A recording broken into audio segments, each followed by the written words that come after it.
ધર્મ અને ટેકનોલોજી બંને સાથેના સંબંધોમાં આપણા માતા પિતાનો પહેલો ફાળો હોવો જોઈએ કે એમણે બાળકોને સંસ્કાર આપવા જોઈએ કે ધર્મ એ ટેકનોલોજીથી કોઈ વિરુદ્ધ વસ્તુ નથી, ટેકનોલોજીની સાથે જ છે, ટેકનોલોજીના પાયામાં જ છે.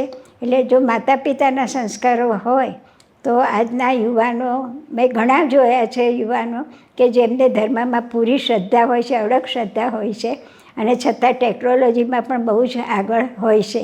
એટલે સંસ્કારો આપવાનું માતા પિતાનું કાર્ય બહુ મહત્ત્વનું અત્યારે છે. અને બીજું છે વાંચન.